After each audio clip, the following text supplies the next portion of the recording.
Railway भरतीच्या मुद्द्यावरून मनसे कार्यकर्त्यांनी 2008 मध्ये कल्याण रेल्वे स्थानकावर भरतीसाठी आलेल्या परप्रांतीय उमेदवारांना मारहाण केली होती। त्यावरून दाखल झालेल्या गुन्ह्यामध्ये मनसे अध्यक्ष राज ठाकरे आज ठाणे कोर्टामध्ये हजर राहिले। यावेळी कोर्टानं राज ठाकरेंना तुम्हाला गुन्हा मान्य आहे का असा सवाल केलाय। त्यावर राज ठाकरे यांनी काय उत्तर दिलंय आणि या प्रकरणी ठाणे न्यायालयाने राज ठाकरेंशी बोलताना किंबहुना राज ठाकरेंना काय निर्देश दिलेले आहेत आणि त्यावर राज ठाकरेंनी देखील कोर्टाला काय आश्वासित केलंय, कोर्टाला काय सांगितलंय पाहणार आहोत। त्या संदर्भातला हा एक रिपोर्ट।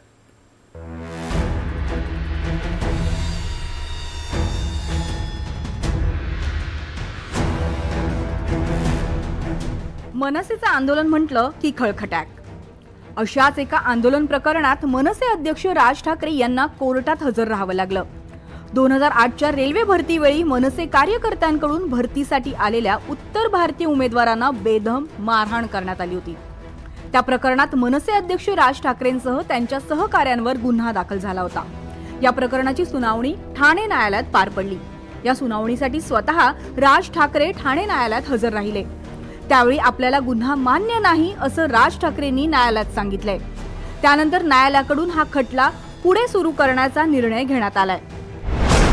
ठाणे न्यायालयात नेमकं काय घडलं? न्यायाधीशांनी विचारलं, गुन्हा कबूल आहे का? त्यावर राज ठाकरे म्हणाले, मला गुन्हा कबूल नाही। पुन्हा न्यायाधीशांनी विचारलं, 1 महिन्यात प्रकरण संपून जाईल, सहकार्य करा। त्यावर राज ठाकरे म्हणाले, पूर्ण सहकार्य करणार। सुनावणी संपल्यानंतर राज ठाकरेंचे वकील ओंकार राजूरकर यांनी माहिती दिली आहे। कोर्टाने राज ठाकरे यांना गुन्हा मान्य आहे की नाही विचारलं। त्यावेळी राज ठाकरेंनी गुन्हा मान्य नसल्याचं सांगितलं। आज राजसाहेबांची हजेरी होती कोर्टामध्ये, अपीअरन्स होता आणि साहेब आज अपीअर झाले। कोर्टाने त्यांना विचारलं गुन्हा कबूल आहे की नाही कबूल आहे आणि मग चार्ज फ्रेम करण्यात आला आणि साहेबांनी गुन्हा नाकारलेला आहे की असं आम्ही याच्यामध्ये दोषी नाही आहोत। तर मॅटर आता पुढे चालवायला ठेवलेलं आहे, ट्रायलसाठी ठेवलेलं आहे आणि जज साहेबांनी अशी कमेंट केली की लवकरात लवकर मॅटर संपू शकेल, तुम्ही रेग्युलरली अटेंड करा। राज साहेबांनी काय प्रत्युत्तर दिलं? या ठिकाणी प्रत्युत्तर नाही, ते आलेले बसले 5 मिनिटांमध्ये जज साहेब आले आणि मग त्यांनी त्यांना विचारलं की गुन्हा कबूल आहे की त्यांनी नाही सांगितलेलं आहे। चार्ज फ्रेमिंग म्हणतात त्याला। तर चार्ज फ्रेम झालेला आहे, आता पुढचं मॅटर पोस्ट होईल ट्रायलसाठी। पुढची सुनावणी कधी आहे? आता अजून तारीख पडलेली नाही, थोड्या वेळामध्ये मला ते ज्युनियर्स असतील ते सांगतील मला थोड्या वेळाने। दरम्यान हे प्रकरण नेमकं काय आहे ते समजून घेणंही गरजेचं आहे।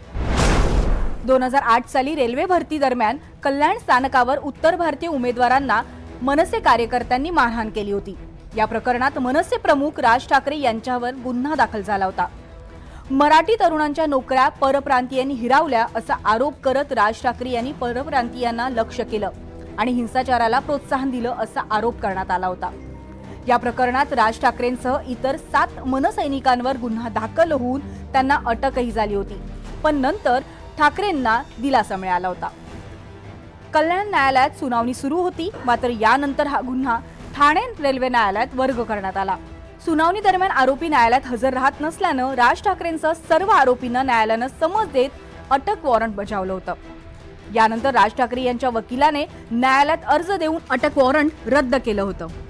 या प्रकरणात राज ठाकरेंसह मनसेचे नेते नितीन सरदेसाई, अभिजित पानसे, अविनाश जाधव आणि नितीन सरदेसाई यांच्यावरही गुन्हा दाखल आहे।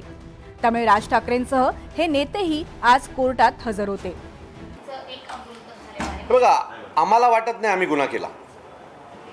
आम्ही जे केलं ते मराठी मुलांसाठी केलं, आमच्या मराठी लोकांसाठी केलेलं आहे आणि जर आम्ही आमच्या राज्यात आमच्या लोकांसाठी जर एखादी गोष्ट करत असू आणि त्याचा गुन्हा आमच्यावर होत असेल तर तो गुन्हा आम्ही कसा कबूल करणार ना?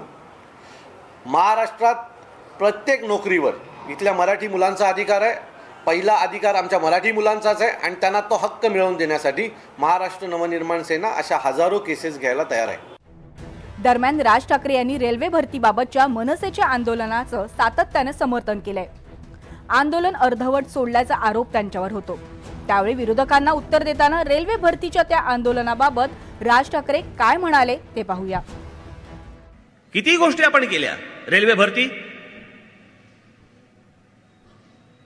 या रेल्वे भरतीचं आंदोलन झालं नसतं, मला सांगा गेल्या 65-66 वर्ष, किती आता भारताला स्वातंत्र्य मिळून झाली जी, इतक्या वर्षात कधीही झालं नाही। केंद्रीय मंत्र्यांना, त्यावेळेला ममता बॅनर्जी होत्या, केंद्रीय मंत्री ममता बॅनर्जी, रेल्वे मंत्री, त्यांना आदेश काढावा लागला की याच्या पुढे, त्यांना सगळे आंदोलन वगैरे कळल्यावर त्यांनी आदेश काढावा लागला की याच्या पुढची सगळी जी काही भरती होईल ती तिथल्या स्थानिक तिथल्या राज्यांमधल्या मुलांना तिथे नोकऱ्या मिळाल्या पाहिजेत. हे आपल्या आंदोलनाचं यश आहे. दरम्यान आज कोर्टानं राज ठाकरेंना सहकार्य करण्याचं आवाहन केलंय. तुम्ही सहकार्य करा, 1 महिन्यात प्रकरण संपेल, तुम्हाला यायचीही गरज पडणार नाही असं कोर्टानं म्हटलंय. त्यामुळे महिन्याभरात या प्रकरणात काय निकाल येतो हे पाहणं महत्त्वाचं आहे. कारण मुंबई महापालिका निवडणुकीची रणधुमाळी सुरू होत असतानाच उत्तर भारतीय तरुणांना मनसेकडून झालेल्या मारहाणीचं हे जुनं प्रकरण नव्यानं समोर आलंय. तसेच ठाकरे बंधू कधी एकत्र येणार आणि काँग्रेस मनसेला महाविकास आघाडीत स्वीकारणार का या प्रश्नांची उत्तरही अजून बाकी आहेत. Bureau report, NDTV Marathi.